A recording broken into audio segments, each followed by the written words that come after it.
The air pressure in the high sanctum dropped so sharply that Specialist Jace's ears popped. It wasn't a mechanical failure, though that would have been a reasonable assumption, given that Jace was currently standing on a ladder with a wrench in his hand, halfway into the primary ventilation shaft. No, the sudden vacuum was entirely biological.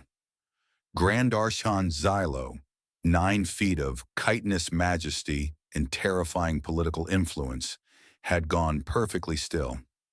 She stood in the center of the room, her 4 primary arms tucked tight against her thorax, staring at the small, crinkling packet resting in her lower left palm. The only movement came from behind her head, the delicate, semi-translucent fins situated just behind her auditory canals. Structures known to xenobiologists as oral frills were vibrating. They moved with such intense, a high-frequency oscillation that they had become a blur of pearlescent light. To a human, they made no sound. To everyone else in the galaxy, they were screaming. Jace, oblivious to the fact that the pressure gauge on his belt had just cracked from the ultrasonic resonance, wiped a smudge of grease onto his coveralls. He offered a lopsided, tired smile that did crinkly things to the corners of his eyes. It is charmingly ridiculous, really, that the geopolitical stability of the entire sovereign sector shifted its axis simply because a human male decided the room was a bit too chilly. 3 hours earlier, there had been no heavy silence, no vibrating frills, and certainly no accidental marriage proposals. There was just a work order, ticket number 499-B, climate control fluctuation, Royal Sanctum. Priority low. Jace had arrived with his toolbox clanking against his hip, whistling a tune that predated space travel by 3 centuries.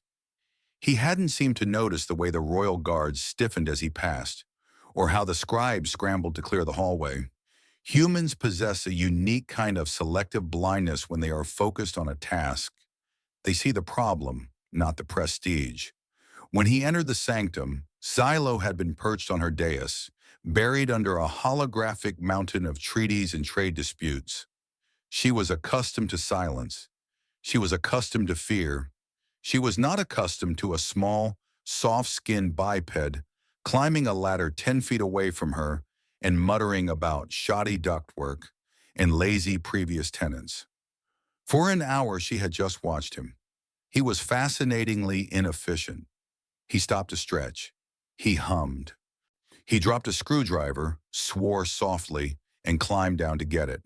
He was a creature of messy biology and unshielded heat.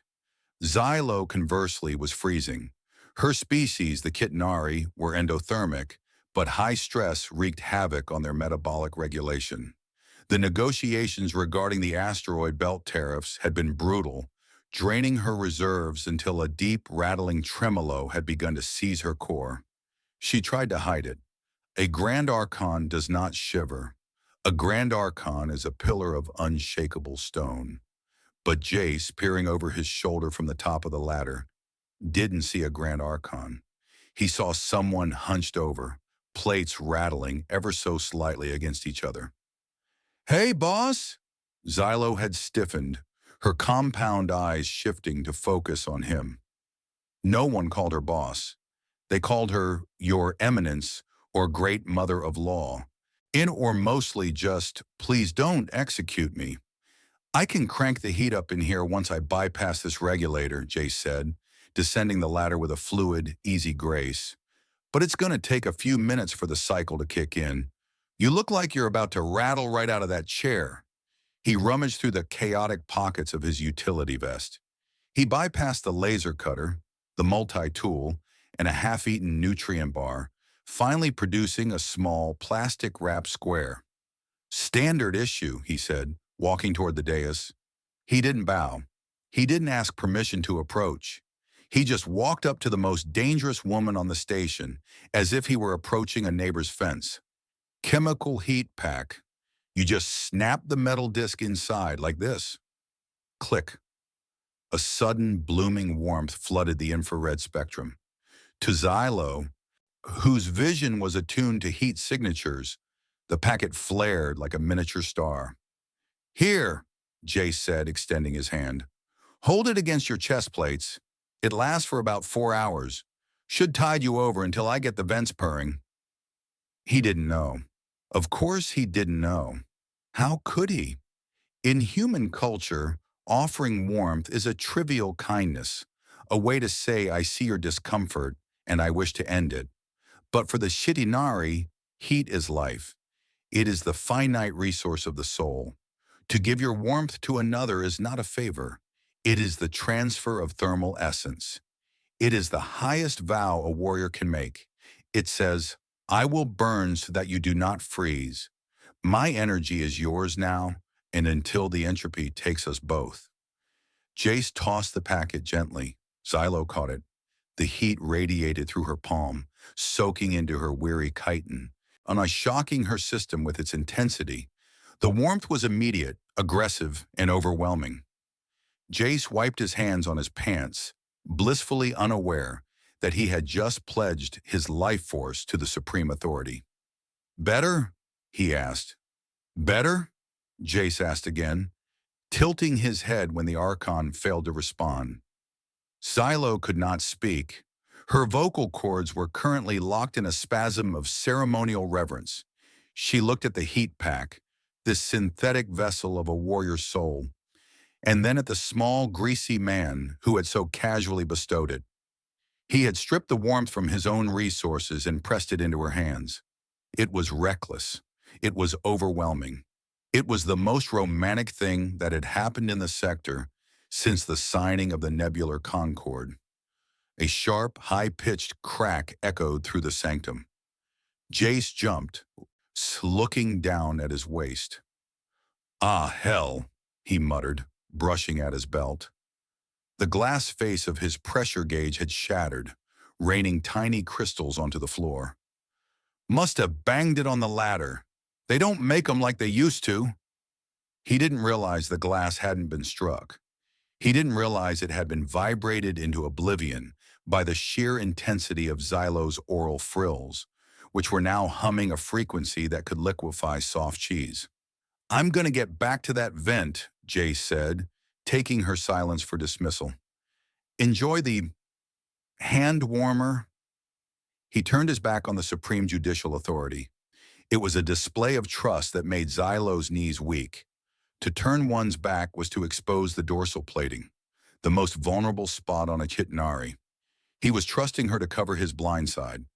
She clutched the heat pack to her chest plates, the chemical warmth seeping into her core, and made a silent vow to the void that she would slaughter anyone who tried to interrupt his ductwork.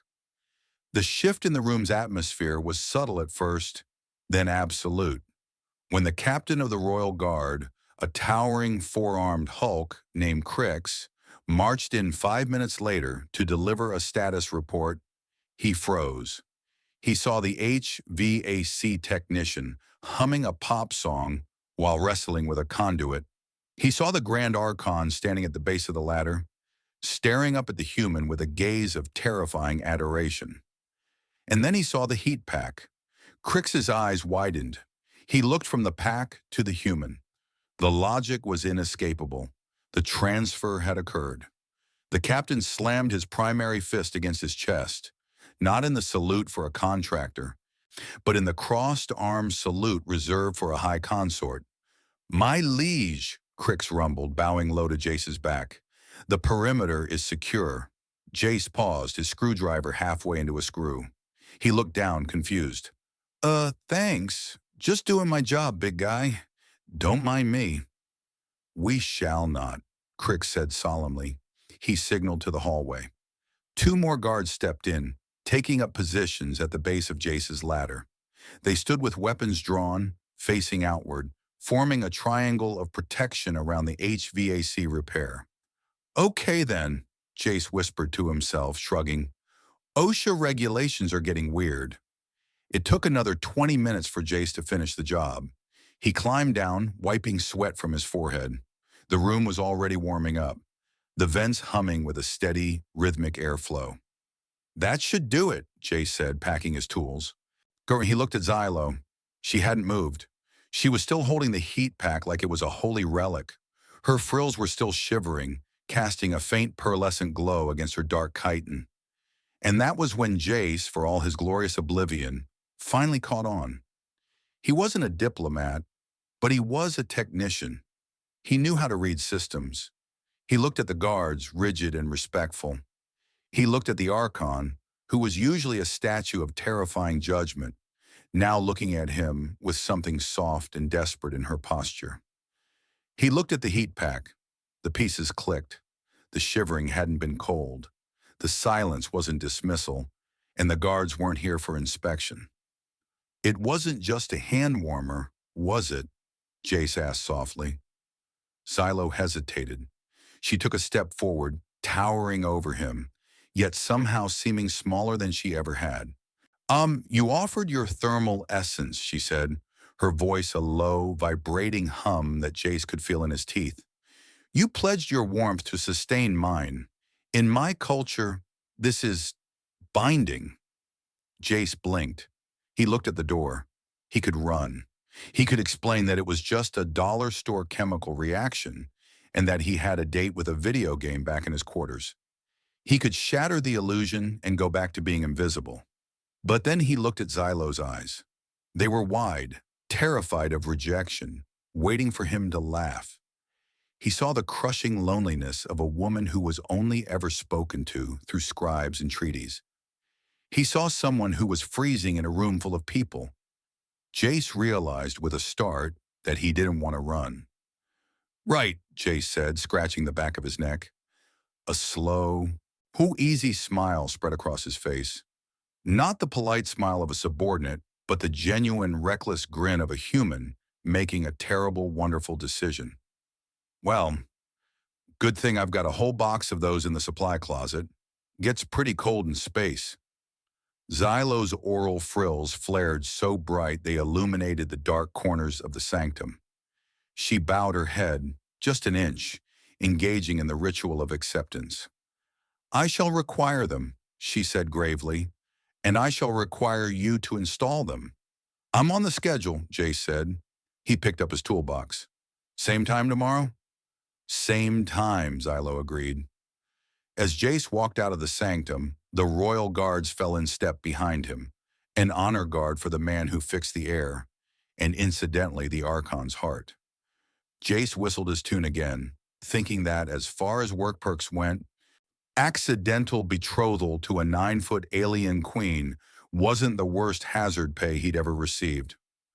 Okay, so Jace just accidentally pledged his soul to a 9-foot-tall alien matriarch because he thought she looked chilly. It's funny, it's cute, but why does this specific dynamic, the cultural chaos trope, work so well? Let's crack open the psychology behind the romance. First up, let's talk about the exoticism of the mundane. In sci-fi, we're used to humans being the underdogs. We're squishy, we have no claws, and we die if the air is too spicy. But this trope flips the script. It suggests that our boring traits, like generating excess body heat, sweating, or being able to eat chocolate, are actually superpowers to a species that evolved differently. To Jace, that heat pack is a $1 piece of junk from a vending machine. To Xylo, who is biologically rigid and stressed, it's a miracle. This creates a power dynamic shift. Jace isn't the hero because he has a laser sword. He's the hero because he's a messy, warm-blooded human. It tells the audience, you don't need to be special to be loved. You just need to be you. This is the engine of the story. Romance usually takes time, dating, talking, the slow burn. But when you have a cultural mishap, you get to skip the line. You go from stranger to husband in 3 seconds flat. The application. This forces the characters to react honestly. If Jace had asked her on a date, Xylo would have said no because of protocol. But because he accidentally triggered a sacred right, her defenses crashed. It forces the characters into a high-stakes intimacy they would never have chosen for themselves, but secretly wanted all along. It's the ultimate fate mechanic. We put Xylo on a pedestal. She's huge, she's armored, she's scary. In psychology, we know that high-status individuals often suffer from extreme isolation. People fear them, respect them, or want something from them, but no one touches them. Jace's superpower wasn't the heat pack, it was his lack of fear. He treated her like a person, not a monument. When he handed her that warmth, he broke the untouchable barrier. The story works because it's not about a guy saving a girl. It's about a guy realizing that the strongest person in the room is actually the loneliest and deciding to sit with them. That is the heartbeat of the story. So the takeaway? If you're writing a human/alien romance, don't just give them a common language. Give them a misunderstanding that reveals their hearts. And maybe keep a hand warmer in your pocket. You never know when you might need to accidentally marry an Archon.